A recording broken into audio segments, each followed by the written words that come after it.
бірінші жатақханаға келген кезде бір қанарап қалған сияқты болды, шынымды айтсам. Өйткені бұл жерде өзіміздің үйімізден кейін бұл жерде ешкімді әлі танымаймыз, бірімізді танымаймыз. Даже астында тұрған вахтершыларды танымайтын болғаннан кейін бір бөтен бір үйге келген секілді болды. Бірақ одан кейін біртіндеп өзіміздің қасымызда жатқан комнаталастармен танысып, енді қазір қызықтың көкесі осы басталып жатыр десем болады. Иә, жатақханаға келген кезде аса қатты ауыр болды деп ойламаймын. Неге? Тез тіл табысып кеттім. Өзімнің қасымда жататын достарым, өзімнің группаластарым. Анау айтқан қиын болған жоқ. Мен өзім батыстан Ақтөбеден келгем, қорқып, кішкентай, уайымдап, қалай болады, қасында қандай қыздар болады, апайлар қандай болады дегендей. Сол, бірақ барлығы жақсы, ойдағыдай. Мен ең бірінші келген кезде бұл жерде тұру қиын болады деп ойладым. Себебі алғашқы келген кезде жалғыз өзім келдім және жердегі апайларды көргенде қатал екен деп сондай бір ойлар болды. Кейіннен уақыт өте келе үйрене бастадық.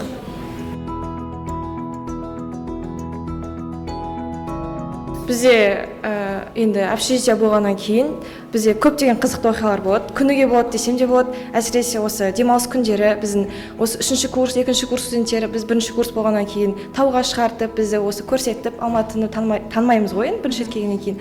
Одан кейін осы жерде отырып, апайлардан тығылып, мафия ойнаймыз, оны ойнаймыз. Апайлардан тығылып, қашып ұсталып қалған кездеріміз болды. Бірақ мен өзім әлі ұсталған жоқпын десем болады. Апайлар көреді ма негізі? Кешіріңіздер апайлар десе. Қатемді кешіріңдер.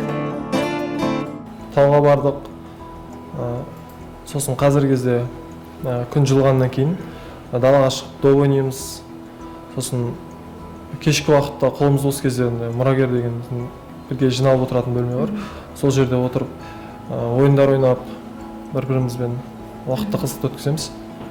Бізде ойын ойнағанда батыл, сыншыл, сосын Uno, мафия сияқты ойындар ойнаймыз.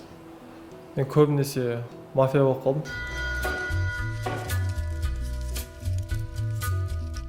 Киноночтар болатын, балмұздақ пати болды.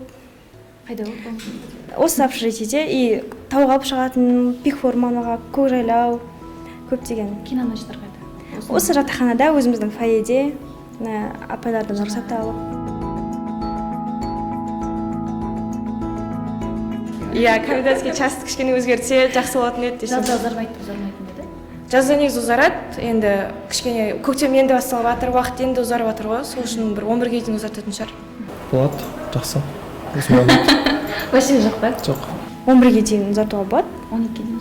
Жоқ, 12 болмайды. Енді студенттер басқа қаладан келген, қазір тем более Алматы үлкен қала. Жауапкершілікпен қарайды, осы жердегі апай, ағайлар.